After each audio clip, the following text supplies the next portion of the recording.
Olá pessoal, dando sequência ao nosso estudo, nós vamos ver hoje, continuar estudando agora as vigas.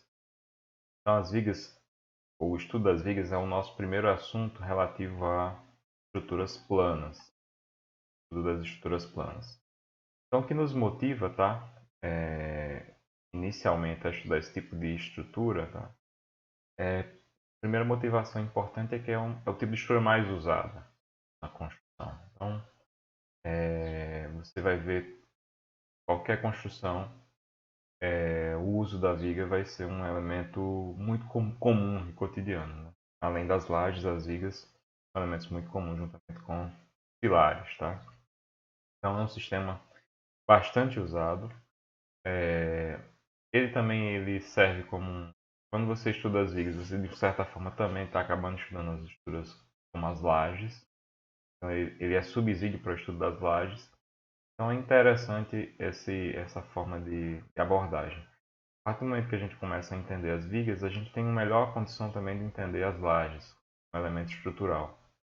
Por ser um elemento plano, tá? Com carga segundo o seu plano, também há uma simplicidade no seu estudo que garante um entendimento inicial. Tá? Esse tipo de estrutura vai ver no nosso dia a dia de ação. Então, como um conceito, pequena formalização de conceito, né? São estruturas que a gente modela de forma linear, ou seja, são elementos a gente pode representar eles por meio de uma linha. Tá? Então, essa linha ou esse eixo, ele representa toda a geometria da estrutura. Em geral, a gente usa como referência de eixo o eixo da própria viga. Tá? Mas em alguma ou em outra situação, a gente pode usar eixos diferentemente do próprio eixo central da viga. Então, esses eixos são lineares. Em geral, são horizontais. Vai estudar em uma parte das outras aulas que vem pela frente. Vigas que não são horizontais, mas é comum que a maior parte das vigas sejam horizontais, então a gente vai tudo dedicado às vigas não horizontais. E o esforço interno preponderante nas seções transversais dessa estrutura são dois: o esforço cortante e o momento fletor. Então, a combinação desses dois esforços, e em alguns casos os outros dois, caso o esforço cortante, aliás, o esforço cisalhante e o momento de torção, o esforço normal e o esforço o momento de cisalhamento, eles podem em algum outro momento aparecerem nas estruturas, mas os principais esforços sobre as nossas estruturas vigas são o momento fletor e o esforço cortante, tá? Então, elas são indispensáveis, tá? A gente não consegue pensar em construir um edifício sem uma viga. Ah, professor, mas existem edificações que não têm vigas. Verdade. São bem específicas, onde a gente está usando o que a gente chama de laje lisa.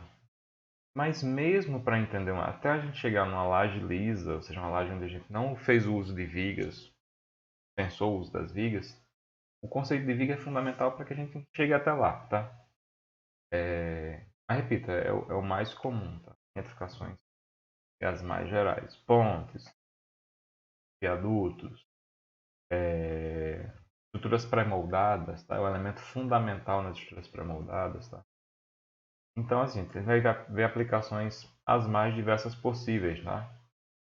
Eu gosto desse pequeno exemplo, né? Que é um hotel conjunto residencial, atração turística de Singapura, né?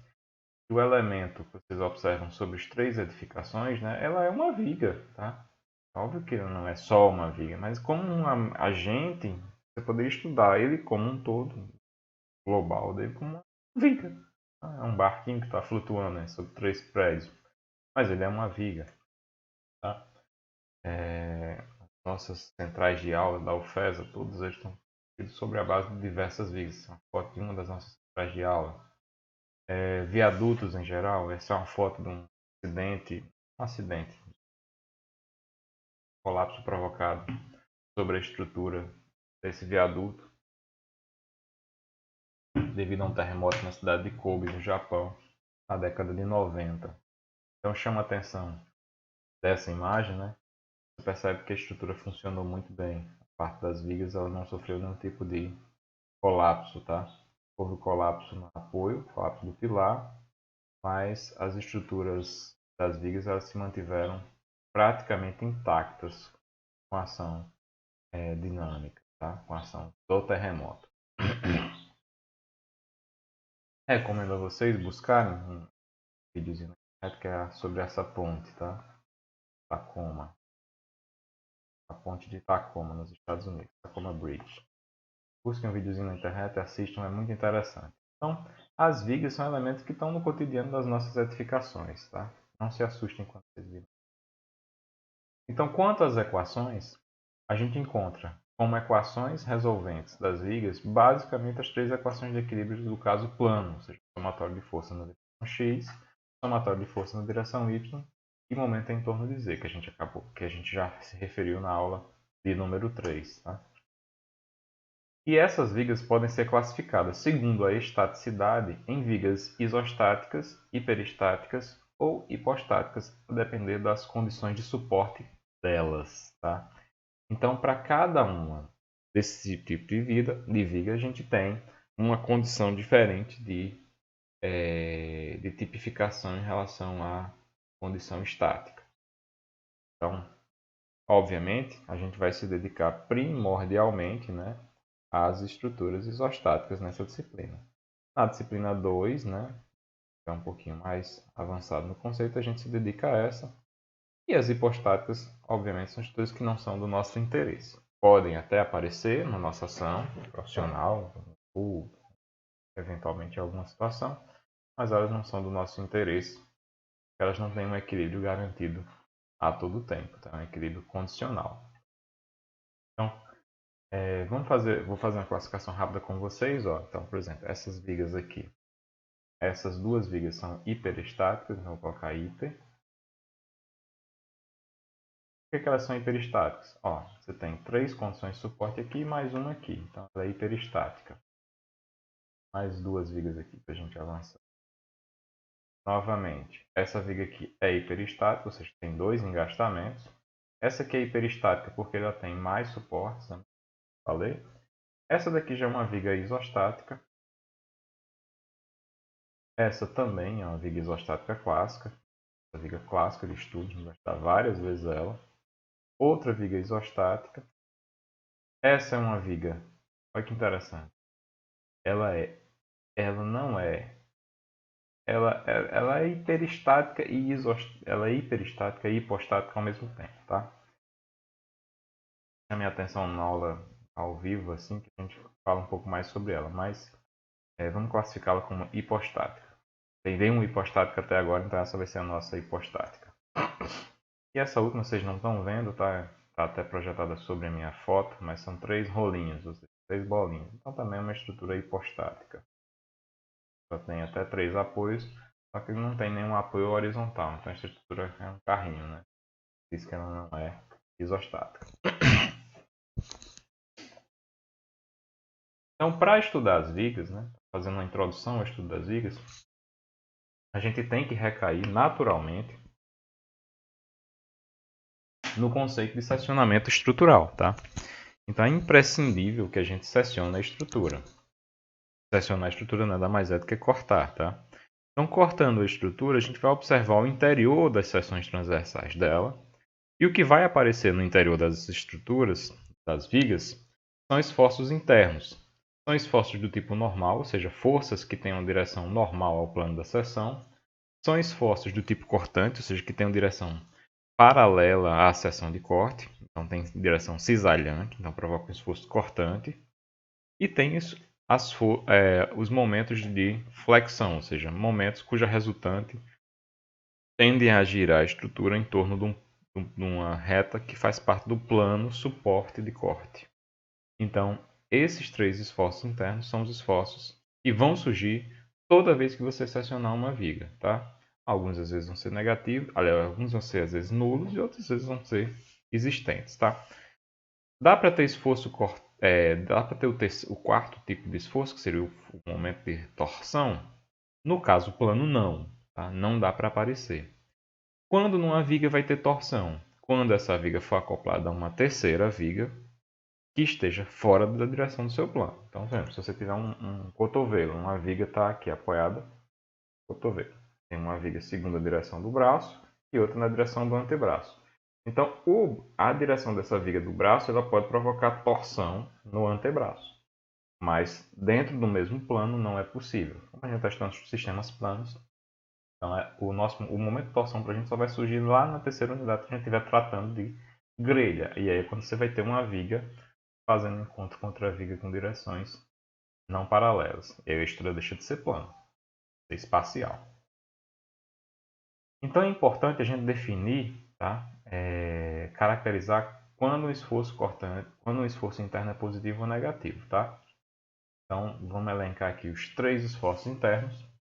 Então a gente vai dizer que um esforço normal ele é positivo sempre que ele for trativo, ou seja, ele provocar tração nas fibras das seções.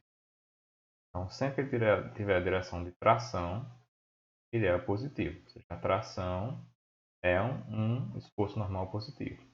E ela vai ser negativa sempre que for um esforço, ou seja, sempre que a resultante das forças na seção transversal for compressivo.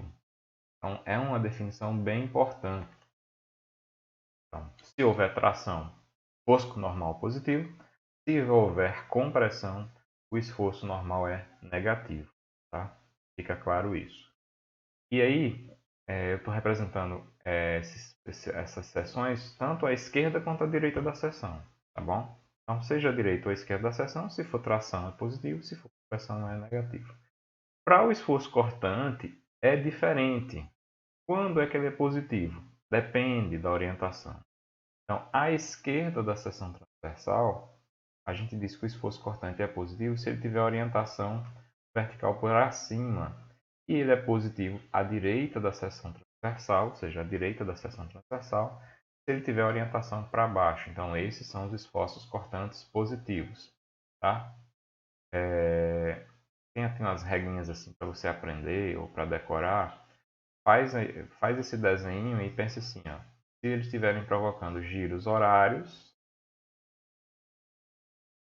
o par binário desse cortante ele tende a fazer giro horário, tá? Isso é só uma regrinha para a gente decorar, tá? Mas não precisa. O legal é você aprender. A esquerda é positivo se for para cima e a direita é positivo se for para baixo, tá? Já ele é negativo no contrário, tá? Então, se for a esquerda orientado para baixo, ele é um esforço cortante negativo. E se for a direita orientado para cima, ele é negativo, tá bom? Então, fica essa definição. Para o momento fletor, a gente vai usar uma definição parecida com a do esforço normal, relativa à tração. Só que como o momento fletor ele distribui esforços normais, positivos e negativos, a depender da posição da linha neutra da estrutura, então a gente vai dizer o seguinte. Sempre que o momento tracionar o bordo inferior, sempre que houver tração no bordo inferior, que é esse, a gente diz que ele é um momento positivo. E sempre que houver compressão ao bordo inferior, ou seja, quando o binário estiver apontando para baixo, a seta curva estiver apontando para baixo, é um momento fletor positivo. Então fica assim, quando a tração do momento fletor, quando a resultante do momento de flexão ele tende a tracionar o bordo inferior, momento positivo. Quando ele comprime o bordo inferior, traciona o superior, consequentemente, ele é negativo. A gente fica com essas definições. Como a gente representa os esforços, e começar a passar para a conclusão das aulas, é o seguinte. A gente representa os esforços por meio do que a gente chama de linha de referência da estrutura. Então, essa linha de referência é você simplesmente traçar o eixo da estrutura. Tá? Então, esse aqui é o eixo da estrutura, representado. Então, feito isso, a gente traça a partir do eixo, sempre na direção perpendicular ao eixo, os valores dos esforços. Tá? Então, aqui eu meço distâncias com valores de esforços. Ou seja, sempre na direção normal. Então, se você está aqui nessa posição específica, se eu tenho um valor de esforço, traço na direção normal a ele o valor. Então, aqui vai ser correspondente ao valor, tamanho, né? Intensidade. E aí, você representar esse esforço sempre dessa forma, tá? E aí é necessário a gente definir sinais, tá?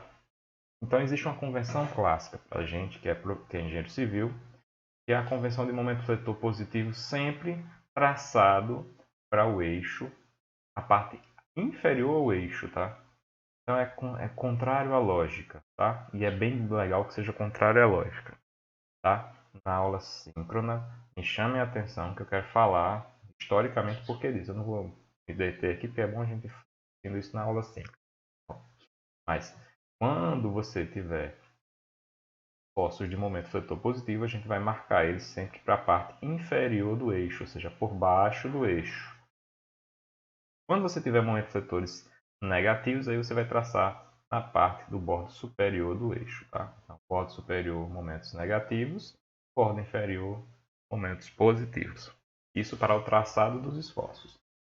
Para o esforço cortante e para o esforço normal, segue as regras que a gente já tem cotidiano. Então, o esforço cortante positivo a gente vai marcar para cima, esforço cortante negativo para baixo. O esforço normal, ele não tem uma convenção formal, tá? Só que a gente adota uma convenção, vamos dizer assim, convencional da lógica, ou seja, positivo para cima e negativo para baixo. O momento, ele é diferente por razões de uso dessa peça, tá? Então, os momentos positivos serem traçados para baixo têm muita relação com o uso da peça, sobretudo nas estruturas de concreto armado, tá? É um uso histórico que foi feito ao longo do tempo e a gente mantém essa definição. E talvez, pessoal, seja o mais importante da nossa disciplina, pelo menos na primeira unidade, para todos vocês que já vêm estudando isso em região de materiais, traçado de esforços, diagramas e tal. É importantíssimo que a gente vai sair daqui com essa formação, ou seja, traçar os esforços para as suas orientações corretas para o civil, tá? É normal vocês chegarem, alguns de vocês chegarem aqui com a formalização que já vinha lá de regime de materiais 2. Está errado? Não está errado. Só que não está direcionado. Então, a gente vai direcionar a convenção, ou seja, a definição e a forma como a gente vai traçar esses esforços para o que a gente usa, tá? Como engenheiros civis, universidade nas estruturas de concreto, nas estruturas de aço em geral, tá bom? Então é isso, pessoal. A próxima aula gravada vai ser sobre vigas Gerber, tá? Mas a gente vai ter uma série de aulas síncronas com exercícios e com conceitos sobre o que a gente já está falando sobre vigas, tá bom? Okay? Um abraço para todos, espero que todos estejam bem e até a próxima.